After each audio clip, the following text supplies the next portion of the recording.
ಚೆನ್ನಾಗಿದ್ದೀರಾ ಅಂತ ಅನ್ಕೊಂಡು ಈ ಒಂದು ವಿಡಿಯೋನ ಶುರು ಮಾಡ್ತಾ ಇದ್ದೀನಿ ನನ್ನ ಪುಟ್ಟ ಕಂದಮ್ಮನ ಜೊತೆ. ಸೊ ಇವತ್ತು ನಾನು ಯಜಮಾನ್ರಿಬ್ರು ಮಂತ್ಲಿ ರಾಶಿಯನ್ನ ಶಾಪಿಂಗ್ ಮಾಡೋದಕ್ಕೆ ಆಚೆ ಹೋಗ್ತಾ ಇದ್ದೀವಿ. ಮಕ್ಳಿಬ್ರು ಮನೇಲೇ ಇರ್ತಾರೆ, ಮೊಬೈಲ್ನ ಮನೇಲೇ ಇಟ್ಬಿಟ್ಟು ಹೋಗ್ಬೇಕು ಅಂತ ಇಲ್ಲೇ ಬಂದು ನಿಂತ್ಕೊಂಡಿದ್ದಾರೆ. ಬ್ಲಾಗ್ನ ಕಂಪ್ಲೀಟ್ ಮಾಡಿ ನಮಗೆ ಮೊಬೈಲ್ ಕೊಡಿ ಅಂತ ಹೇಳ್ಬಿಟ್ಟು ಇಲ್ಲೇ ನಿಂತ್ಕೊಂಡಿದ್ದಾರೆ. ಇನ್ನೂ ನಾವು ವೈಫೈ ಹಾಕ್ಸಿಲ್ಲ. ಸೊ ಅದಕ್ಕೆ ನನ್ನ ಮೊಬೈಲ್ ಡೇಟಾದಿಂದಾನೇ ಇವರು ಟಿ ವಿಯಲ್ಲಿ ಲ್ಯಾಪ್ಟಾಪಲ್ಲಿ ಕನೆಕ್ಷನ್ ಕೊಟ್ಕೊಂಡು ಅದು ಇದು ನೋಡ್ತಾ ಇರ್ತಾರೆ. ಸೊ ಅದಕ್ಕೆ ನೋಡಿ ಯಾವ ಥರ ವೇಟ್ ಮಾಡ್ತಾ ಇದ್ದಾರೆ ಅಂತ ಹೇಳಿ. ಯಜಮಾನ್ರು ಕೆಳಗಡೆ ಹೋಗಿದ್ದಾರೆ. ಸೊ ಇವಾಗ ನಾನು ಸಹ ಹೋಗಿ ಮನೆಗೆ ಏನೇನು ಬೇಕು ಚಿಕ್ಕ ಪುಟ್ಟ ವಸ್ತುಗಳನ್ನು, ತರಕಾರಿಗಳನ್ನು, ಫ್ರೂಟ್ಸ್ಗಳನ್ನು ನಾನು ಶಾಪಿಂಗ್ ಮಾಡ್ಕೊಂಡು ಬರ್ತೀನಿ. ಇವಾಗ ಇವ್ರಿಗೆ ಮೊಬೈಲ್ ಕೊಟ್ಟು ಶಾಪಿಂಗ್ಗೆ ಹೋಗ್ತೀನಿ. ಡಿಸ್ಟರ್ಬ್ ಮಾಡ್ತಾ ಇದ್ದಾರೆ ಫ್ರೆಂಡ್ಸ್, ಹೇಗೆ ಬಂದಿದೆಯೋ ಗೊತ್ತಿಲ್ಲ. ಈಗ ಮಗ ತೋರಿಸ್ತಾ ಇದ್ದೆ ನನಗಿಂತ ಉದ್ದ ಆಗ್ಬಿಟ್ಟಿದ್ದಾನೆ ಅಂತ ಹೇಳ್ಬಿಟ್ಟು, ಕಾಲ್ ಕೆಳಗಡೆ ಇರೋ. ಸೊ ನನಗಿಂತ ಉದ್ದ ಆಗ್ಬಿಟ್ಟಿದ್ದಾನೆ, ಹಿಂಗಡೆಪ್ಪ ಬೆಳೀತಾ ಇದ್ದಾನೆ. ಸೊ 13 ಇಯರ್ಸ್ಗೆ ಇಷ್ಟು ಉದ್ದ ಬೆಳೆದ್ಬಿಟ್ಟಿದ್ದಾನೆ ಅಂದರೆ ಇನ್ನೂ ಹೋಗ್ತಾ ಹೋಗ್ತಾ ಬೆಳಿತಾನೆ. ಈ ನನ್ನ ಮಗ ಸಬ್ಸೆ ಬಡ, ಈ ನನ್ನ ಮಗ ಸಬ್ಸೆ ಬಡ ಬಡ. ಚಲೋ ಬಾಯ್ ಬಾಯ್. ಇವತ್ತು ಸಂಡೇ ಆದ್ರೂ ಸಹ ಯಜಮಾನ್ರಂತೂ ತುಂಬ ಬ್ಯುಸಿ ಆಗಿಬಿಟ್ಟಿದ್ದಾರೆ. ಬೇಡದೇ ಇರೋ ಕಾಲ್ಸ್ ಎಲ್ಲನೂ ಪಿಕ್ ಮಾಡ್ತಾರೆ. ಕೆಲಸದ ಮೇಲೆ ಬರೋ ಕಾಲ್ಸ್ ಪಿಕ್ ಮಾಡಿದ್ರೆ ಓಕೆ, ಬಟ್ ಬೇಡದವ್ರದಲ್ಲೂ ಪಿಕ್ ಮಾಡಿಬಿಟ್ಟು ಅರ್ಧ ಗಂಟೆ ಮಾತಾಡ್ತಾರೆ. ಅರ್ಧಂಬರ್ಧ ಶಾಪಿಂಗ್ ಮಾಡಿಸ್ಬಿಟ್ಟು ನನ್ನ ಮನೆಗೆ ಬಿಟ್ಬಿಟ್ಟು ಹೋಗಿದ್ದಾರೆ. ಇನ್ನು ಅಕ್ಕಿ, ಬೇಳೆ, ಹಿಟ್ಟೆಲ್ಲನೂ ತಗೊಂಡೇ ಬಂದಿಲ್ಲ. ಬರೀ ಸ್ವಲ್ಪ ತರಕಾರಿಗಳು, ಹಣ್ಣುಗಳು ಮತ್ತು ಒಂದು ಇದು ಮಸ್ಟರ್ಡ್ ಆಯಿಲು, ಸ್ವಲ್ಪ ಮಟ್ಟಿಗೆ ಸ್ಪೈಸಸ್ನ ತೊಗೊಂಡು ಬಂದಿದ್ದೀವಿ ಅಷ್ಟೇ. ಇವಾಗ ಇಷ್ಟೇ ಸಾಕು, ನೆಕ್ಸ್ಟ್ ವೀಕ್ ಹೋಗೋಣ ಅಂತ ಹೇಳಿ ನನ್ನ ಮನೆಗೆ ಬಿಟ್ಬಿಟ್ಟು ಓನರ್ ಅವ್ರ ಮನೆಗೆ ಹೋಗಿದ್ದಾರೆ. ನಾವು ಮೊದಲಿದ್ದ ಬಾಡಿಗೆ ಮನೆಗೆ ಹೋಗ್ಬಿಟ್ಟು ಅವ್ರ ಹತ್ರ ನಮ್ಮ ಅಡ್ವಾನ್ಸ್ ಬಗ್ಗೆ ಮಾತಾಡೋದಕ್ಕೆ ಹೋಗಿದ್ದಾರೆ. ಇನ್ನೂ ಅಡ್ವಾನ್ಸ್ ಕೊಟ್ಟಿಲ್ಲ ಅಲ್ಲ, ಅದಕ್ಕೆ ಮಧ್ಯಾಹ್ನದೊಳಗಡೆ ಎಲ್ಲ ಕೆಲಸ ಮಾಡಿ ಮುಗಿಸ್ಕೊಂಡ್ಬಿಡು, ಕ್ರಿಕೆಟ್ ಇದೆ ಇವತ್ತು, ಆರಾಮಾಗಿ ಕುತ್ಕೊಂಡು ಕ್ರಿಕೆಟ್ ನೋಡೋಣ, ನೀನು ಇದೆಲ್ಲ ಜೋಡಿಸೋತಷ್ಟಿಗೆ ಅವ್ರ ಹತ್ರ ಮಾತಾಡಿಕೊಂಡು ಬರೋವಾಗ ಚಿಕನ್ ತೊಗೊಂಡು ಬರ್ತೀನಿ ಅಂತ ಹೇಳಿಬಿಟ್ಟು ಹೋದರು. ಸೊ ಅದಕ್ಕೆ ನಾನು ಎಲ್ಲನೂ ಬೇಗ ಜೋಡಿಸ್ಕೊತಾ ಇದ್ದೀನಿ. ಈ ವರ್ಷದ ವಿಮೆನ್ಸ್ ಡೇ ನಾವು ಸೆಲೆಬ್ರೇಟ್ ಮಾಡಿಲ್ಲ. ಪ್ರತಿ ವರ್ಷ ಏನಾದರೂ ಒಂದು ಆ್ಯಕ್ಟಿವಿಟೀಸ್ನ ಮಾಡ್ತಿದ್ವಿ. ಯಜಮಾನ್ರು ಆ್ಯಕ್ಚುಲಿ ಮನೇಲಿ ಇರಲಿಲ್ಲ, ಅವರು 4 ದಿನದ ಮುಂಚೆ ಬೇರೆ ಊರಿಗೆ ಹೋಗಿದ್ರು. ನಿನ್ನೆ ರಾತ್ರಿನೇ ಬಂದ್ಬಿಟ್ಟು ನನಗೆ ಹೇಳಿದ್ರು, ವಿಮೆನ್ಸ್ ಡೇ ಮಾಡಿಲ್ಲ, ನಾಳೆ ಮಾಡೋಣ ಸಂಡೇ ಅಂತ ಇಲ್ಲದೇ ಇರೋ ಎಲ್ಲ ಮಾತುಗಳು ಹೇಳಿಬಿಟ್ಟು ಏನೂ ಸೆಲೆಬ್ರೇಷನ್ ಮಾಡಿಲ್ಲ. ಬಟ್ ಬೆಳಗ್ಗೆ ಎದ್ದ ತಕ್ಷಣವೇ ಇವತ್ತು ಅವರೇ ನಮಗೆ ಬ್ರೇಕ್ಫಾಸ್ಟ್ ಮಾಡಿ ಕೊಟ್ಟರು. ಬ್ರೆಡ್ ಆಮ್ಲೆಟ್ ತುಂಬ ಚೆನ್ನಾಗಿ ಮಾಡ್ತಾರೆ ಅವರು. ಸೊ ನಿನಗೆ ವಿಮೆನ್ಸ್ ಡೇಗೆ ಇದೇ ಸ್ಪೆಷಲ್ಲು, ನಾನು ಬ್ರೇಕ್ಫಾಸ್ಟ್ ಮಾಡಿ ಕೊಡ್ತೀನಿ ಅಂತ ಹೇಳಿ ಬಿಸಿಯಾಗಿ ತುಂಬ ಟೇಸ್ಟಿಯಾಗಿ ಬ್ರೆಡ್ ಆಮ್ಲೆಟ್ ಮಾಡಿ ಕೊಟ್ಟರು. ಹೊಟ್ಟೆ ತುಂಬ ತಿಂದ್ಬಿಟ್ಟು ಮನೆಯೆಲ್ಲ ಕ್ಲೀನ್ ಮಾಡಿ, ಕಿಚನ್ ಕ್ಲೀನ್ ಮಾಡಿ, ಪಾತ್ರೆ ತೊಳೆದು, ಫ್ರಿಜ್ಜನ್ನು ಕ್ಲೀನ್ ಮಾಡಿಬಿಟ್ಟು ಆಮೇಲೆ ಶಾಪಿಂಗ್ಗೆ ಹೋಗಿದ್ದು ಫ್ರೆಂಡ್ಸ್. ಈ ಥರ ಶಾಪಿಂಗ್ ಮಾಡೋದಕ್ಕಿಂತ ಮುಂಚೆ, ಎಸ್ಪೆಷಲಿ ಹಣ್ಣು ತರಕಾರಿಗಳನ್ನ ಶಾಪಿಂಗ್ ಮಾಡೋದಕ್ಕಿಂತ ಮುಂಚೆ ಫ್ರಿಜ್ಜನ್ನು ಕ್ಲೀನ್ ಮಾಡ್ಕೊಂಡು ಬಿಡ್ತೀನಿ. ಫ್ರಿಜ್ಜಲ್ಲಿ ಏನೂ ಇರಬಾರ್ದು, ಆವಾಗಲೇ ನಾನು ಏನಾದರೂ ಶಾಪಿಂಗ್ ಮಾಡೋದು. ಅರ್ಧಂಬರ್ಧ ಫ್ರಿಜ್ಜಲ್ಲಿ ಉಳಿದಿದ್ರೆ ನಾನೇನು ಶಾಪಿಂಗ್ ಮಾಡಲ್ಲ, ಎಲ್ಲ ಫಿನಿಷ್ ಮಾಡಿಬಿಟ್ಟು ನಂತರನೇ ಶಾಪಿಂಗ್ ಮಾಡೋದು. ಸೊ ಇದರಿಂದ ವೇಸ್ಟೇಜ್ ಕಡಿಮೆ ಆಗುತ್ತೆ, ಮತ್ತು ನಾವು ಏನು ಖರೀದಿ ಮಾಡ್ಕೊಂಡು ಬರ್ತೀವೋ ಅದನ್ನೆಲ್ಲನೂ ಕ್ಲೀನಾಗಿ ಜೋಡಿಸ್ಕೋಬೋದು. ನೀವೆಲ್ಲ ಕಾಮೆಂಟ್ ಮೂಲಕ ಡೈಲಿ ವ್ಲಾಗ್ಸ್ ಮಾಡಿ ಹಾಕಿ ಅಂತ ಕೇಳ್ತಿದ್ದೀರಾ. ಅದನ್ನು ನೋಡಿ ನಾನು ಸಹ ಇವತ್ತು ಹೆಂಗಿದ್ರೂ ವ್ಲಾಗ್ ಮಾಡಿ ಹಾಕಲೇಬೇಕು ಅಂತ ಕ್ಯಾಮ್ರಾ ಆನ್ ಮಾಡಿಬಿಡ್ತೀನಿ. ಬಟ್ ಅರ್ಧಂಬರ್ಧ ಶೂಟ್ ಮಾಡ್ತಾ ಇದ್ದೀನಿ. ವ್ಲಾಗ್ನ ಕಂಪ್ಲೀಟ್ ಮಾಡೋಕ್ಕೆ ಸಾಧ್ಯ ಆಗ್ತಾ ಇಲ್ಲ. ಯಾಕೆ ಅಂದರೆ ಇತ್ತೀಚೆಗೆ ನಮ್ಮ ಲೈಫಲ್ಲಿ ಸ್ವಲ್ಪ ನೆಗೆಟಿವ್ ವೈಬ್ಸ್ ತುಂಬ ಅಟ್ರ್ಯಾಕ್ಟ್ ಆಗ್ತಾ ಇದೆ ಫ್ರೆಂಡ್ಸ್. ಏನಕ್ಕೆ ಅಂತ ಗೊತ್ತಿಲ್ಲ. ನಾವೆಷ್ಟು ಪಾಸಿಟಿವ್ ಆಗಿದ್ದು ಎಲ್ಲನೂ ಧೈರ್ಯದಿಂದ ಮಾಡಬೇಕು ಅಂತ ಅಂದ್ಕೊಂಡ್ರೂ ಸಹ ಏನಾದರೂ ಒಂದು ರೀಸನಿಂದ ಮೈಂಡ್ಗೆ ತುಂಬ ನೆಗೆಟಿವ್ ಆಗಿ ಎಫೆಕ್ಟ್ ಆಗ್ತಾ ಇದೆ. ಇವತ್ತೂ ಸಹ ಅದೇ ರೀತಿಯೇ ಆಗಿದ್ದು. ಯಜಮಾನ್ರು ಓನರ್ ಅವ್ರ ಮನೆಯಿಂದ ಬಂದುಬಿಟ್ಟು ಅವರು ಯಾವ ಕಾರಣ ಕೊಟ್ಬಿಟ್ಟು ಅಡ್ವಾನ್ಸ್ ಅಮೌಂಟಲ್ಲಿ ದುಡ್ಡನ್ನು ಡಿಡಕ್ಟ್ ಮಾಡ್ತಾ ಇದ್ದಾರೆ ಅಂತ ಹೇಳಿದಾಗ ನನಗೆ ತಲೆನೇ ಕೆಟ್ಟೋಯ್ತು ಫ್ರೆಂಡ್ಸ್. ಅವ್ರ ಮನೆ ಹತ್ರ ಹೋಗ್ಬಿಟ್ಟು ಜಗಳ ಮಾಡಬೇಕು ಅನ್ನೋ ಒಂದು ಮೆಂಟ್ಯಾಲಿಟಿ ಬಂದುಬಿಡ್ತು. ನಮ್ಮ ಟೈಮ್ ಸರಿ ಇಲ್ಲ ಅಂದಾಗ ನಾವು ಎಷ್ಟೇ ಹಾನೆಸ್ಟಾಗಿ, ಎಷ್ಟೇ ನಿಯತ್ತಾಗಿದ್ರೂ ಸಹ ಕೆಲವಷ್ಟು ನೆಗೆಟಿವ್ ವೈಬ್ಸ್ ನಮ್ಮನ್ನ ಅಟ್ರ್ಯಾಕ್ಟ್ ಮಾಡುತ್ತೆ. ತುಂಬ ಲಾಸೂ ಸಹ ಆಗುತ್ತೆ. ನಾವು ಕಷ್ಟಪಟ್ಟು ದುಡ್ದಿರೋ ದುಡ್ಡನ್ನು ಬೇರೆಯವರು ಈಸಿಯಾಗಿ ರೀಸನ್ಸ್ ಕೊಟ್ಬಿಟ್ಟು ತಗೋಬೇಕು ಅಂತ ಪ್ಲ್ಯಾನ್ ಮಾಡಿದಾಗ ನಾವೂ ಸಹ ಫೈಟ್ ಬ್ಯಾಕ್ ಮಾಡ್ತೀವಿ. ಸುಮ್ಮನೆ ಅಂತೂ ಯಾರನ್ನೂ ಬಿಟ್ಕೊಡಲ್ಲ. ಯಾಕಂದರೆ ಕಷ್ಟಪಟ್ಟಿರೋ ದುಡ್ಡನ್ನು ನಾವು ಅಷ್ಟು ಈಸಿಯಾಗಿ ಬಿಟ್ಕೊಡೋಕ್ಕೆ ಸಾಧ್ಯನೇ ಇಲ್ಲ. ಈ ಥರ ಸಿಚುವೇಶನ್ಸಲ್ಲಿ ನಾವಿರೋವಾಗ ಡೈಲಿ ವ್ಲಾಗ್ಸ್ ಮುಖಾಂತರ ನಮ್ಮನ್ನು ನಾವು ರಿಪ್ರೆಸೆಂಟ್ ಮಾಡ್ಕೊಳ್ಳೋವಾಗ ಸ್ವಲ್ಪ ಮಟ್ಟಿಗೆ ನಾವು ನೆಗೆಟಿವ್ ಅನುಭವಗಳನ್ನು ಸಹ ಶೇರ್ ಮಾಡ್ಕೊತೀವಿ. ಅದನ್ನು ಕೇಳೋ ಕೆಲವ್ರಿಗೆ ಅದು ನೆಗೆಟಿವ್ ಆಗೇ ಅನಿಸುತ್ತೆ. ಏನಪ್ಪ ಇವಳು ಈ ಥರ ಬೇರೆಯವ್ರ ಬಗ್ಗೆ ಹೇಳ್ತಾಳೆ ಹಂಗೆ ಹಿಂಗೆ ಅಂತ ಅನಿಸ್ಬೋದು. ಬಟ್ ನೀವು ನಮ್ಮ ಲೈಫಲ್ಲಿ ಇದ್ಬಿಟ್ಟು ನಾವೇನು ಅನುಭವ ಮಾಡ್ತಿದ್ದೀವೋ ಅದನ್ನು ನೀವು ಅನುಭವ ಮಾಡಿದಾಗ ಗೊತ್ತಾಗುತ್ತೆ ನಮ್ಮ ಸಿಚುಯೇಷನ್ ಏನು ಅಂತ ಹೇಳಿ. ಸಿಚುಯೇಷನ್ಗೆ ತಕ್ಕಂಗೆ ಮಾತಾಡಬೇಕು ಅಂತ ದೊಡ್ಡವರು ಆಲ್ರೆಡಿ ಹೇಳಿದ್ದಾರೆ. ಸೊ ಅದೇ ರೀತಿಯೇ ನಾನು ನಮ್ಮ ಸಿಚುಯೇಷನ್ ಯಾವ ರೀತಿ ಇದೆಯೋ ಅದ್ರ ರೀತಿಯಿಂದನೇ ನಮ್ಮ ಲೈಫನ್ನು ಸಹ ರಿಪ್ರೆಸೆಂಟ್ ಮಾಡ್ಕೊತಾ ಇದ್ದೀನಿ. So as A life style vlogger ಆಗಿಬಿಟ್ಟು ನಮ್ಮ ಲೈಫಲ್ಲಿ ಏನೇನು ನಡೀತಾ ಇದೆಯೋ ಅದ್ರ ಬಗ್ಗೆನೇ ಅಪ್ಡೇಟ್ ಕೊಡೋದಕ್ಕೆ ಸಾಧ್ಯ ಆಗುತ್ತೆ. ಇಲ್ಲದೇ ಇರೋದನ್ನೆಲ್ಲನೂ ಹೇಳೋದಕ್ಕೆ ಸಾಧ್ಯ ಆಗಲ್ಲ ಅಲ್ಲ, ಅದು ತುಂಬ ಆರ್ಟಿಫಿಷಿಯಲ್ ಆಗುತ್ತೆ. ನನ್ನ ಪರ್ಸ್ನಾಲಿಟಿ ಆ ಥರನೂ ಅಲ್ಲ ಫ್ರೆಂಡ್ಸ್. ಇವಾಗ ನಾವು ಪ್ರಾಬ್ಲಮ್ಸ್ ಇದ್ಬಿಟ್ಟು ಚೆನ್ನಾಗಿದ್ದೀವಿ ಅಂತ ತೋರಿಸೋ ಅಷ್ಟು ಫೇಕ್ ಲೈಫ್ ಸ್ಟೈಲ್ ಅಂತೂ ನಂದಿಲ್ಲ. ನಮ್ಮ ಸಿಚುಯೇಷನ್ ಹೇಗಿದೆಯೋ ಅದ್ರ ಪ್ರಕಾರನೇ ಅದ್ರ ರೀತಿಯೇ ನಾನೂ ಸಹ ನನ್ನನ್ನು ವ್ಯಕ್ತಪಡಿಸ್ಕೊಳ್ತೀನಿ. ಅದು ಕೆಲವ್ರಿಗೆ ಇಷ್ಟ ಆಗುತ್ತೆ, ಕೆಲವ್ರಿಗೆ ಇಷ್ಟ ಆಗಲ್ಲ. I like to see you like decent, don't upload dance short, it doesn't look good, you can earn money by making decent video also ಅಂತ ಒಬ್ಬರು ಕಾಮೆಂಟ್ ಮಾಡಿದ್ರು. ಇವ್ರನ್ನ ನಾನು ನೆಗೆಟಿವ್ ಆಗಿ ಪೋರ್ಟ್ರೇ ಮಾಡ್ತಿಲ್ಲ ಫ್ರೆಂಡ್ಸ್. ಇವರ ಒಂದು ಒಪಿನಿಯನ್ ಆ್ಯಸ್ ಎ ವೀವರ್ ಆಗಿ ಅವರು ಕಾಮೆಂಟ್ ಮೂಲಕ ವ್ಯಕ್ತಪಡಿಸಿದ್ದಾರೆ. But as A content creator, as A life style vlogger ಆಗಿಬಿಟ್ಟು ನಾನು ನನ್ನ ಒಪಿನಿಯನನ್ನು ಸಹ ಶೇರ್ ಮಾಡೋ ಅಷ್ಟು ರೈಟ್ಸ್ ನನಗಿದೆ. ಅವ್ರಿಗೆ ನಾನು ಪರ್ಸ್ನಲ್ ಆಗಿ ರಿಪ್ಲೈ ಮಾಡಿದ್ದೀನಿ. ಬಟ್ ಈ ಥರ ಥಿಂಕಿಂಗ್ ಮಾಡೋರು ಬಹಳಷ್ಟು ಜನ ಇದ್ದಾರೆ. ಡ್ಯಾನ್ಸ್ ಮಾಡಿದ್ರೆ ಅದು ಚೀಪ್ ಥರ ಅಂದ್ಕೊಳ್ಳೋರು ತುಂಬ ಜನ ಇದ್ದಾರೆ. ಅದಕ್ಕೆ ನಾನು ಈ ಪ್ಲ್ಯಾಟ್ಫಾರ್ಮ್ ಮುಖಾಂತರ ನನ್ನ ಒಂದು ಒಪಿನಿಯನ್ನ ಅಚ್ಚುಕಟ್ಟಾಗಿ ಶೇರ್ ಮಾಡ್ಕೊಳ್ಳೋದಕ್ಕೆ ಇಷ್ಟಪಡ್ತೀನಿ. ಡ್ಯಾನ್ಸ್ ಅಂದರೆ ಕೆಲವ್ರು ಏನಂತ ಅಂದ್ಕೊಂಡ್ಬಿಡ್ತಾರೆ ಅಂದರೆ ಬರೀ ಕುಣಿಯೋದೇ ಅಲ್ವಾ, ಅದರಲ್ಲಿ ಏನಿದೆ ಅಂತ ಹೇಳಿಬಿಟ್ಟು. ಬಟ್ ಆ ಡ್ಯಾನ್ಸ್ ಮಾಡೋವಾಗ ನಾವು ಆ ಮ್ಯೂಸಿಕ್ಕನ್ನು ಅರ್ಥ ಮಾಡಿಕೊಂಡು ನಮ್ಮನ್ನು ನಾವು ಆ ಮ್ಯೂಸಿಕ್ ತಕ್ಕಂಗೆ ವ್ಯಕ್ತಪಡಿಸ್ತೀವಿ, ಎಕ್ಸ್ಪ್ರೆಸ್ ಮಾಡ್ತೀವಿ. ಅದೂ ಸಹ ಒಂದು ಕಲೆಯಾಗಿರುತ್ತೆ. ಸೊ ಈ ಥರ ನಮ್ಮನ್ನು ನಾವು ವ್ಯಕ್ತಪಡಿಸಿದಾಗ ಆ ಒಂದು ಮ್ಯೂಸಿಕ್ಗೆ, ಆ ಒಂದು ಲಿರಿಕ್ಸ್ಗೆ ನಮ್ಮ ಮೈಂಡ್ಗೆ ಮತ್ತು ಮನಸ್ಸಿಗೆ ತುಂಬ ಅಂದರೆ ತುಂಬ ನೆಮ್ಮದಿ ಸಿಗುತ್ತೆ.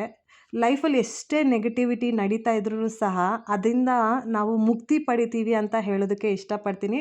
ಮನುಷ್ಯರಾದ ನಮ್ಮಲ್ಲಿ ಏನಾದರೂ ಒಂದು ಹವ್ಯಾಸ ಇದ್ದೇ ಇರುತ್ತೆ. ಒಬ್ಬೊಬ್ಬರಿಗೆ ಡ್ರಾಯಿಂಗ್ ಮಾಡೋದಂದರೆ ತುಂಬ ಇಷ್ಟ ಇರುತ್ತೆ, ಒಬ್ಬೊಬ್ಬರಿಗೆ ಹಾಡುಗಳು ಆಡೋದಂದರೆ ತುಂಬ ಇಷ್ಟ ಇರುತ್ತೆ, ಒಬ್ಬೊಬ್ಬರಿಗೆ ಕ್ರಾಫ್ಟ್ ವರ್ಕ್ ಮಾಡೋದಂದರೆ ತುಂಬ ಇಷ್ಟ ಇರುತ್ತೆ, ಒಬ್ಬೊಬ್ಬರಿಗೆ ಕುಕ್ಕಿಂಗ್ ಮಾಡೋದು ತುಂಬ ಇಷ್ಟ ಇರುತ್ತೆ, ಒಬ್ಬೊಬ್ಬರಿಗೆ ಮನೇನ ಚೆನ್ನಾಗಿ ಡೆಕೋರೇಟ್ ಮಾಡೋದು ಇಷ್ಟ ಇರುತ್ತೆ, ಒಬ್ಬೊಬ್ಬರಿಗೆ ಟ್ರಾವೆಲಿಂಗ್ ಮಾಡೋದು ಇಷ್ಟ ಇರುತ್ತೆ. ಸೊ ಅವರವರ ಪರ್ಸ್ನಾಲಿಟಿಗೆ ತಕ್ಕಂಗೆ ಕೆಲವಷ್ಟು ಹಾಬೀಸ್ನ ಅವರು ತಮ್ಮದಾಗಿಸ್ಕೊಂಡಿರ್ತಾರೆ. ಸೊ ಅದೇ ರೀತಿನೇ ಡ್ಯಾನ್ಸೂ ಸಹ ನಾನು ಆ್ಯಸ್ ಎ ಹೋಮ್ ಮೇಕರ್ ಆಗಿ ಮನೆಯಲ್ಲಿ ಎಲ್ಲ ಕೆಲಸ ಮಾಡಿ ಮುಗಿಸಿ ಫ್ರೀ ಆದಮೇಲೆ ನನಗಿಷ್ಟವಾದ ಹಾಬಿನ ಮಾಡಿದ್ರೆ ಅದರಲ್ಲಿ ತಪ್ಪೇನು? ನನಗಿಷ್ಟ ಡ್ಯಾನ್ಸ್ ಮಾಡೋದಕ್ಕೆ, ಅದರಿಂದ ನನಗೆ ಖುಷಿ ಸಿಗುತ್ತೆ.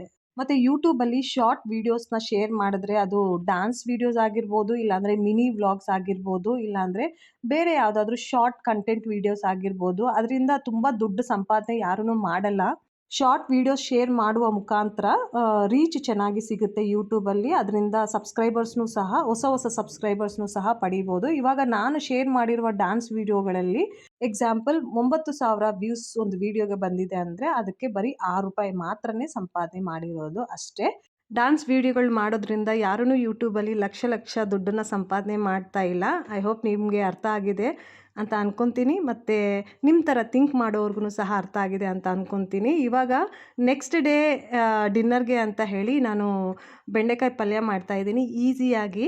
ಸೊ ಬೆಂಡೆಕಾಯಿನ ಚೆನ್ನಾಗಿ ತೊಳೆದು ಡ್ರೈ ಮಾಡಿ ಅದನ್ನು ಈ ಥರ ಚಿಕ್ಕದಾಗಿ ಕಟ್ ಮಾಡ್ಕೊಂಡಿದ್ದೀನಿ. ಅದರಲ್ಲಿನೇ ಕಟ್ ಮಾಡ್ಕೊಳ್ಳೋವಾಗ ಒಂದು ದೊಡ್ಡ ಈರುಳ್ಳಿ, ಒಂದು 5 ಹಸಿರು ಮೆಣಸಿನ್ಕಾಯಿನೂ ಸಹ ಕಟ್ ಮಾಡಿ ಒಂದು ಪ್ಲೇಟಲ್ಲಿ ಇಟ್ಕೊಂಡೆ. ನಂತರ ಕಡಾಯಿಯಲ್ಲಿ ಎಣ್ಣೆ ಬಿಸಿ ಆದಮೇಲೆ ಸ್ವಲ್ಪ ಜೀರಿಗೆ, ಮೆಂತ್ಯಕಾಳು, ಕರಿಬೇವು ಹಾಕ್ಬಿಟ್ಟು ಅದು ಫ್ರೈ ಆದ ನಂತರ ಕಟ್ ಮಾಡಿ ಇಟ್ಕೊಂಡಿರೋ ತರಕಾರಿ ಎಲ್ಲನೂ ಒಗ್ಗರಣೆಯಲ್ಲಿ ಹಾಕ್ಬಿಟ್ಟು ಒಂದು 5 ನಿಮಿಷ ಹೈ ಫ್ಲೇಮಲ್ಲಿ ಕುಕ್ ಮಾಡಿಕೊಂಡು ನಂತರ ಒಂದು ಟೊಮೆಟೊನ ಈ ಥರ ಕಟ್ ಮಾಡಿ ಆ್ಯಡ್ ಮಾಡಿದ್ದೀನಿ. ಇದರಲ್ಲಿನೇ ಇವಾಗ ಸ್ವಲ್ಪ ಉಪ್ಪು, ಖಾರ, ಅರಿಶಿಣದ ಪುಡಿ ಹಾಕ್ಕೊಂಡು ಒಂದು 5 ನಿಮಿಷ ಟೊಮೆಟೊ ಮೆತ್ತಗಾಗೋವರೆಗೂ ಕುಕ್ ಮಾಡಿಕೊಂಡ್ರೆ ಬೆಂಡೆಕಾಯಿ ಪಲ್ಯ ರೆಡಿ ಆಗುತ್ತೆ. ಈ ಥರ ಸಿಂಪಲ್ಲಾಗಿ ತುಂಬ ಮಸಾಲೆಗಳಿಲ್ದಿರ ಪಲ್ಯಗಳನ್ನ ಮಾಡಿಕೊಂಡ್ರೆ ತುಂಬ ರುಚಿಯಾಗಿರುತ್ತೆ ಮತ್ತು ಹೆಲ್ದಿಯಾಗಿಯೂ ಸಹ ಇರುತ್ತೆ. ಇದ್ರ ಜೊತೆ ಕಾಂಬಿನೇಷನ್ ಆಗಿ ರೋಟಿ ಮಾಡಿದ್ದೀನಿ. ಈಗ ಬಿಸಿಲು ಕಾಲ ಶುರು ಆಗಿರೋದ್ರಿಂದ ಮೊಸರು ಇರಲೇಬೇಕು. ಮೊಸರು ಇಲ್ಲ ಅಂದರೆ ಯಜಮಾನ್ರು ಬೈತಾರೆ. ಅದಕ್ಕೆ ಅಂತ ಹೇಳಿ ಮನೆಯಲ್ಲಿನೇ ಮೊಸರು ಮಾಡಿ ಇಟ್ಬಿಟ್ಟಿದ್ದೀನಿ. ಮಕ್ಕಳಿಬ್ರು ತಿಂದಾದ್ಮೇಲೆ ಯಜಮಾನ್ರೂ ಸಹ ಕೆಲಸದಿಂದ ಬಂದಿದ್ರು, ಅವ್ರಿಗೂ ಬಿಸಿಯಾಗಿ ಸರ್ವ್ ಮಾಡಿದ್ದೀನಿ. ಇವಾಗ ಅವರೂ ಸಹ ಡಿನ್ನರ್ ತಿಂತಾ ಇದ್ದಾರೆ.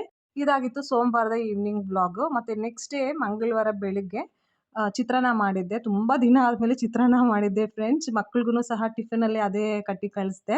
ಯಜಮಾನ್ರೂ ಸಹ ಬ್ರೇಕ್ಫಾಸ್ಟ್ ತಿಂದು ಅವ್ರ ಕೆಲಸದ ಮೇಲೆ 2 ದಿನಕ್ಕೆ ಅಂತ ಬೇರೆ ಊರಿಗೆ ಹೋದ್ರು. ಇವ್ರು ಕೆಲ್ಸಕ್ಕೆ ಹೋದ್ಮೇಲೆ ನಾನು ಮಿಕ್ಕಿರೋ ಮನೆಯಲ್ಲಿ ಕೆಲಸ ಎಲ್ಲ ಮಾಡಿಕೊಂಡು ವ್ಲಾಗ್ ಏನೂ ಮಾಡೋಕ್ಕೆ ಹೋಗಿಲ್ಲ ಫ್ರೆಂಡ್ಸ್. ಚೆನ್ನಾಗಿ ಸ್ವಲ್ಪ ಹೊತ್ತು ನಿದ್ದೆ ಮಾಡಿದೆ. ಮತ್ತು ಮಧ್ಯಾಹ್ನ ಮಕ್ಕಳು ಸ್ಕೂಲಿಂದ ಬಂದಮೇಲೆ ಸ್ವಲ್ಪ ಉಪ್ಪಿಟ್ಟು ಮಾಡಿದ್ದೆ ಅಷ್ಟೇ. ಅದನ್ನೇ ತಿಂದು ಮಕ್ಕಳೂ ಸಹ ಸ್ವಲ್ಪ ಹೊತ್ತು ಮಲ್ಕೊಂಡ್ರು. ಇವಾಗ ಸಂಜೆ 5 ಗಂಟೆ ಆಗ್ತಾ ಇದೆ. ಇವನು ಪಾರ್ಕ್‌ಗೆ ಹೋಗ್ತಾ ಇದ್ದಾನೆ ಆಟ ಆಡ್ಕೊಂಡು ಬರೋದಕ್ಕೆ. ಇವ್ನಿಗೆ ಎಕ್ಸಾಮ್ ನಡೀತಾ ಇದ್ರೂ ಸಹ ಇವನು ಆಟ ಆಡೋದ್ರಲ್ಲಿ ಯಾವುದನ್ನು ಕಡಿಮೆ ಮಾಡಿಲ್ಲ ಫ್ರೆಂಡ್ಸ್. ಮನೇಲಿ ಬರೀ ಒಂದು ಅರ್ಧ ಗಂಟೆ ರಿವಿಷನ್ ಮಾಡ್ತಾನೆ ಅಷ್ಟೇ. ಮಿಕ್ಕಿರೋ ಟೈಮಲ್ಲಿ ಬರೀ ಡ್ರಾಯಿಂಗ್ ಮಾಡೋದು, ಟಿವಿ ನೋಡೋದು, ಡಾನ್ಸ್‌ಗಳಾಡೋದು ಮತ್ತು ಪಾರ್ಕ್‌ಗೆ ಹೋಗ್ಬಿಟ್ಟು ಆಟ ಆಡೋದು ಅಷ್ಟೇ. ನಾನು ರಿವಿಷನ್ ಮಾಡಿದಾಗ ಆನ್ಸರ್ಸ್ ಮಾತ್ರ ಎಷ್ಟು ಕಾನ್ಫಿಡೆಂಟಾಗಿ ಕೊಡ್ತಾನೆ ಗೊತ್ತಾ? ಅದರಿಂದ ನಾನು ತುಂಬ ಖುಷಿ ಆಗ್ಬಿಡ್ತೀನಿ. ಅವನ್ನ ಲೂಸ್ ಬಿಟ್ಬಿಟ್ಟಿದ್ದೀನಿ. "ಏಯ್ ನೀನು ಚೆನ್ನಾಗಿ ಓದ್ತೀಯ ಬಿಡು. ನಿನ್ಗೆ ಹೆಂಗೆ ಇಷ್ಟನೇ ಹಂಗೆ ನೋಡ್ಕೊಂಡಿರು" ಅಂತ ಲೂಸ್ ಬಿಟ್ಬಿಟ್ಟಿದ್ದೀನಿ. ದೊಡ್ಡವನಿಗೆ ಸ್ವಲ್ಪ ಟೈಟ್ ಮಾಡಿಟ್ಟಿದ್ದೀನಿ. ಅವನು ದೊಡ್ಡವನಾಗ್ತಾ ಇದ್ದಾನಲ್ಲ, ಆ್ಯಕ್ಚುಲಿ ದೊಡ್ಡ ಕ್ಲಾಸ್‌ಗಳಲ್ಲಿ ಸ್ವಲ್ಪ ಡಿಫಿಕಲ್ಟ್ ಆಗುತ್ತೆ. ಮಕ್ಕಳು ಅವರಾಗಿ ಅವರೇ ಎಲ್ಲನೂ ಓದಿ ಚೆನ್ನಾಗಿ ಮಾರ್ಕ್ಸ್ ತಗೊಳ್ಳೋದಕ್ಕೆ. ಬಟ್ ಅವನಿಗೆ ನಾನೂ ಸಹ ಫ್ರೀಡಮ್ ಕೊಟ್ಟಿದ್ದೀನಿ. ಚೆನ್ನಾಗಿ ಓದು, ಸ್ವಲ್ಪ ಹೊತ್ತು ಆಚೆ ಹೋಗ್ಬಿಟ್ಟು ಸುತ್ತಾಡ್ಕೊಂಡು ಬಾ, ಸ್ವಲ್ಪ ಹೊತ್ತು ಟಿವಿ ನೋಡು, ಏನು ಬೇಕೋ ಅದನ್ನು ಕೇಳು ಮಾಡಿಕೊಡ್ತೀನಿ. ಬಟ್ ಓದೋದ್ರಲ್ಲಿ ಏನು ಕಾಂಪ್ರಮೈಸ್ ಮಾಡಬಾರ್ದು ಅಂತ ಹೇಳಿದ್ದೀನಿ. ಮಧ್ಯಾಹ್ನ ಇವತ್ತು ಉಪ್ಪಿಟ್ಟು ತಿಂದು ಮಲಗಿದ್ದ. ಎದ್ದು ಕುತ್ಕೊಂಡು ಟಿವಿ ನೋಡ್ತಾ ಇದ್ದ. ಅದಕ್ಕೆ ಸ್ವಲ್ಪ ಬಟ್ಟೆ ಏನೋ ಮಡ್ಚು ಅಂತ ಕೊಟ್ಟರೆ ಮಡಿಸ್ತಾ ಇದ್ದಾನೆ. ಏನೂ ಹೇಳಿಲ್ಲ. ಇಲ್ಲಾಂದರೆ ನೀನು ವ್ಲಾಗ್ ಮಾಡಬೇಡ ಅಂತ ತುಂಬ ನನಗೆ ತಲೆ ತಿಂತಾನೆ. ಇವತ್ತು ಏನೋ ನಿದ್ದೆ ಮಾಡಿ ಎದ್ದ ತಕ್ಷಣನೇ ನಾನು ಹೇಳಿರೋ ಮಾತುಗಳನ್ನು ಹ್ಞೂ ಅಂದ್ಕೊಂಡು ಕ್ಯಾಮ್ರಾ ಮುಂದೆ ಬಟ್ಟೆ ಮಡಿಸ್ತಾ ಇದ್ದಾನೆ. ಇಲ್ಲಾಂದರೆ ಒಂಥರ ನಾಚಿಕೆ ಪಡ್ತಾನೆ. ನೀನೇನು ನಾನು ಬಟ್ಟೆ ಮಡ್ಚೋದು ತೋರಿಸೋದು ಅಂತ. ಈ ಏಜಲ್ಲಿ ಮಕ್ಕಳು ಆನ್ಸರ್ಸ್ ಕೊಡ್ತಾರಲ್ಲ, ಸೊ ಆ ಥರ. ಬಟ್ ಇವತ್ತೇನೋ ಹೆಂಗೆ ಬರುತ್ತೋ ಹಂಗೆ ಮಡ್ಚಪ್ಪ ಅಂತ ಹೇಳಿದೆ. ಅವ್ನಿಗೆ ಆದಷ್ಟು ಅವ್ನು ಮಡ್ಚಿದ್ದಾನೆ. ಸೊ ನಾನು ಸ್ವಲ್ಪ ಹೊತ್ತು ಆಚೆ ಕೂತ್ಕೊಂಡು ಮಧ್ಯಾಹ್ನ ಉಪ್ಪಿಟ್ಟು ಮಾಡಿದ್ನಲ್ಲ, ಅದು ಉಳಿದಿತ್ತು. ಅದರಲ್ಲಿ ಸ್ವಲ್ಪ ಸಕ್ಕರೆ ಹಾಕ್ಕೊಂಡು ಚೆನ್ನಾಗಿ ಬ್ಯಾಟಿಂಗ್ ಮಾಡಿದೆ ಫ್ರೆಂಡ್ಸ್. ಚಿಕ್ಕ ವಯಸ್ಸಲ್ಲಿ ತುಂಬ ಈ ಥರ ಉಪ್ಪಿಟ್ಟಲ್ಲಿ ಸಕ್ಕರೆ ಹಾಕ್ಕೊಂಡು ತಿಂತಾ ಇದ್ದಿದ್ದು. ಸೊ ಅದೇ ಥರ ಇವತ್ತೂ ಸಹ ರೀಕ್ರಿಯೇಟ್ ಮಾಡಿಬಿಟ್ಟು ತಿಂದೆ. ತುಂಬ ಚೆನ್ನಾಗಿ ಅನಿಸ್ತು. ಯಾರ್ಯಾರಿಗೆ ಈ ಥರ ಉಪ್ಪಿಟ್ಟಲ್ಲಿ ಸಕ್ಕರೆ ಹಾಕ್ಕೊಂಡು ತಿನ್ನೋದಕ್ಕೆ ಇಷ್ಟ ಆಗುತ್ತೆ ಪ್ಲೀಸ್ ಕಾಮೆಂಟ್ ಮೂಲಕ ತಿಳಿಸಿ. ಈ ಕಡೆ ನಾರ್ತ್ ಇಂಡಿಯನ್ಸ್ಗೆ ಈ ಥರ ಫುಡ್ಡು ತಿನ್ನೋದೆಲ್ಲನೂ ಅಭ್ಯಾಸ ಇಲ್ಲ ಅಲ್ಲ. ಮೊದಲು ನಾನು ಈ ಥರ ತಿಂದಾಗೆಲ್ಲನೂ ಯಜಮಾನ್ರು ಕ್ಯಾ ಕ್ಯಾ ಖಾತಿ रहती हो ಅಂತ ಕಾಮಿಡಿ ಮಾಡೋರು. ಆಮೇಲೆ ಅವ್ರಿಗೆ ರೂಢಿ ಆಗಿಬಿಟ್ಟಿದೆ. ಯಾವಾಗಲಾದರೂ ಉಪ್ಪಿಟ್ಟು ಮಿಕ್ಕೋದ್ರೆ ಶುಗರ್ ಡಾಲ್ ಕೆ ದೇ ದೋ ಮುಜೆ ಭಿ ಅಂತ ಕೇಳ್ತಾರೆ. ಸೊ ಆ ಥರ ಒಂದ್ಸಲ ಅದ್ರದ್ದು ಟೇಸ್ಟ್ ಗೊತ್ತಾದರೆ ಇಷ್ಟ ಆಗುತ್ತೆ ತಿನ್ನೋದಕ್ಕೆ. ಇಲ್ಲ ಅಂದರೆ ಏನು ತಿಂತಾರೋ ಅಂತ ಕಾಮಿಡಿ ಮಾಡ್ತಾರೆ ಆ ಥರ. ಇವಾಗ ಡಿನ್ನರ್ಗೆ ರೆಡಿ ಮಾಡ್ಕೊತಾ ಇದ್ದೀನಿ ಫ್ರೆಂಡ್ಸ್. ಚಿಕ್ಕವನು ಆಟ ಆಡೋಕ್ಕೆ ಹೋಗಿದ್ದಾನಲ್ಲ, ಅವ್ನು ಬರೋತ್ತೊಷ್ಟಿಗೆ ಈ ಡಿನ್ನರ್ ರೆಡಿ ಆಗಿರಬೇಕು. ಇಲ್ಲ ಅಂತ ಅಂದರೆ ನನ್ನ ತಲೆ ತಿಂದುಬಿಡ್ತಾನೆ. ಪಾಪ ಆಡ್ಕೊಂಡು ಬಂದಮೇಲೆ ಮಕ್ಕಳಿಗೆ ಹಸಿವು ತುಂಬ ಆಗುತ್ತೆ ಅಲ್ವಾ. ಅವಾಗ ಹಾಲು ಕೊಟ್ರೂ ಸಹ ಅವ್ನು ಕುಡಿಯಲ್ಲ. ಇಲ್ಲ ನನಗೆ ಫಸ್ಟು ಏನಾದರೂ ಊಟ ಕೊಡು, ಅದನ್ನು ತಿಂದಾದಮೇಲೆ ನಾನು ಹಾಲು ಕುಡಿತೀನಿ ಅಂತ ತುಂಬ ನಾಟಕ ಮಾಡ್ತಾನೆ. ಹೊಟ್ಟೆ ಹಸಿವಾಗಿರೋವಾಗ ನೀನು ಹಾಲು ಕೊಡ್ತೀಯಲ್ಲ ಅಂತ ಪ್ರಶ್ನೆನ ಕೇಳ್ತಾನೆ. ಹಾಲು ಕುಡಿದ್ರೂ ಹೊಟ್ಟೆ ತುಂಬುತ್ತೆ ಕಣೋ ಅಂದ್ರೂ ಸಹ ಕುಡಿಯಲ್ಲ. ಫಸ್ಟ್ ನನಗೆ ಊಟ ಕೊಡು, ಅದಾದಮೇಲೆ ಹಾಲು ಕೊಡು ಅಂತ ಹೇಳ್ತಾನೆ. ಸೊ ಒಂದೊಂದು ಸಲ ಮಕ್ಕಳದು ನಾಟಕನೂ ಸಹ ಸಖತ್ತಾಗಿರುತ್ತೆ. ಅವರಿಂದ ಭಯನೂ ಸಹ ಆಗುತ್ತೆ, ಅಯ್ಯೋ ಹಸ್ಕೊಂಡಿದ್ದಾರೆ ಅಂತ ಹೇಳ್ಬಿಟ್ಟು. ಅದಕ್ಕೆ ಬೇಗ ಮಾಡಿ ಇಟ್ಬಿಡ್ತೀನಿ. 6:30, 7 ಗಂಟೆಗೆಲ್ಲನೂ ಡಿನ್ನರ್ ರೆಡಿ ಆಗಿಬಿಡುತ್ತೆ ಫ್ರೆಂಡ್ಸ್. ಯಜಮಾನ್ರು ಆ್ಯಕ್ಚುಲಿ ಮನೇಲಿಲ್ಲ ಅಲ್ಲ, ಸೊ ಅವಾಗಂತೂ ಇನ್ನೂ ಬೇಗನೆ ರೆಡಿ ಮಾಡ್ಕೊಂಡು ಬಿಡ್ತೀನಿ. ಮಕ್ಕಳಿಗೆ ಟೈಮ್ ಪ್ರಕಾರವಾಗಿ ಊಟ ಕೊಟ್ಬಿಟ್ಟು ನಾನು ತಿಂದ್ಬಿಟ್ಟು ಸ್ವಲ್ಪ ಹೊತ್ತು ಟಿವಿ ನೋಡಿಕೊಂಡು ಮಲ್ಕೊತೀವಿ. ಇವತ್ತಿನ ಡಿನ್ನರಲ್ಲಿ ನಾನು ಏನು ಮಾಡ್ತಾಯಿದ್ದೀನಿ ಅಂತ ಹೇಳೋದನ್ನೇ ಮರ್ತೋಗ್ಬಿಟ್ಟೆ. ಸಿಂಪಲ್ಲಾಗಿ ಸೆಮಿ ಗ್ರೇವಿ ಇಟ್ಕೊಂಡು ಎಗ್ ಕರಿ ಮಾಡ್ತಾಯಿದ್ದೀನಿ. ತುಂಬ ಮಸಾಲೆ ಏನು ಆ್ಯಡ್ ಮಾಡ್ತಾಯಿಲ್ಲ ಫ್ರೆಂಡ್ಸ್. ಸಿಂಪಲ್ಲಾಗಿ ಮಾಡಿದ್ರೂ ಟೇಸ್ಟ್ ಸಖತ್ತಾಗಿರುತ್ತೆ.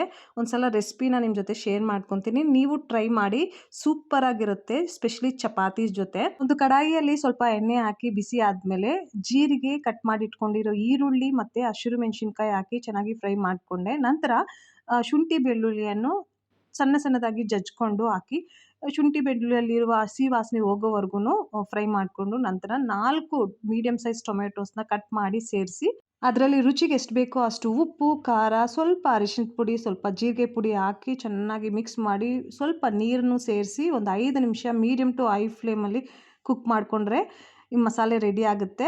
ಈ ಮಸಾಲೆಯಲ್ಲಿ ಬಾಯ್ಲ್ ಮಾಡಿ ಇಟ್ಕೊಂಡಿರೋ ಎಗ್ಸನ್ನು ಅರ್ಧ ಭಾಗ ಕಟ್ ಮಾಡಿ ಸೇರಿಸಿ ಮತ್ತು ಕೊತ್ತಂಬರಿ ಸೊಪ್ಪಿಂದ ಗಾರ್ನಿಷ್ ಮಾಡಿಕೊಂಡ್ರೆ ಯಮ್ಮಿ ಆಗಿರುವ ಎಗ್ ಕರಿ ರೆಡಿ ಆಗುತ್ತೆ. ಪ್ಲೀಸ್ ನೀವು ಒಂದ್ಸಲ ಟ್ರೈ ಮಾಡಿ, ನಿಜ ಹೇಳ್ತೀನಿ ಸಖತ್ತಾಗಿರುತ್ತೆ. ಸಿಂಪಲಾಗಿ ಮಾಡಿದ್ರೂ ಸಹ ಟೇಸ್ಟ್ ಸಖತ್ತಾಗಿರುತ್ತೆ. ಸೊ ಇದ್ರ ಜೊತೆ ಕಾಂಬಿನೇಷನ್ ಆಗಿ ನಾನು ಇವತ್ತು ಚಪಾತಿ ಮಾಡಿದೆ. ನನ್ನ ಚಿಕ್ಕ ಮಗ ಆಟ ಆಡ್ಕೊಂಡು ಬರೋತ್ತಷ್ಟಿಗೆ ಡಿನ್ನರ್ ರೆಡಿ ಆಗಿತ್ತು. ಕುತ್ಕೊಂಡಿದ್ದಾನೆ ನೋಡಿ. ಸೊ ಇವಾಗ ಇವನಿಗೂ ತಿನ್ನಿಸಿ ನಾನು ತಿಂತೀನಿ. ಸೊ ಇವತ್ತಿನ ಈ ವ್ಲಾಗಲ್ಲಿ ಇಷ್ಟೇ ಫ್ರೆಂಡ್ಸ್. ಐ ಹೋಪ್ ನಿಮಗೆ ಈ ವ್ಲಾಗ್ ಇಷ್ಟ ಆಗುತ್ತೆ ಅಂತ ಅನ್ಕೊತೀನಿ. ಸ್ವಲ್ಪ ಮಟ್ಟಿಗೆ ಆದರೂ ಇಷ್ಟ ಆದರೆ ಪ್ಲೀಸ್ ಲೈಕ್ ಮಾಡೋದನ್ನು ಮರಿಬೇಡಿ. ಮತ್ತು ನಮ್ಮ ಚಾನಲ್ನ ಇನ್ನೂ ಸಬ್ಸ್ಕ್ರೈಬ್ ಮಾಡ್ಕೊಂಡಿಲ್ಲ ಅಂದರೆ ತಪ್ಪದೇ ಸಬ್ಸ್ಕ್ರೈಬ್ ಮಾಡಿಕೊಂಡು ಎಲ್ಲ ವ್ಲಾಗ್ಸ್ನ ನೋಡಿ. ಮತ್ತೆ ಸಿಗೋಣ ಇನ್ನೊಂದು ವ್ಲಾಗಲ್ಲಿ. ಅಲ್ಲಿವರೆಗೂ please do take care of yourself. Thank you so much for watching. Have a great day ahead.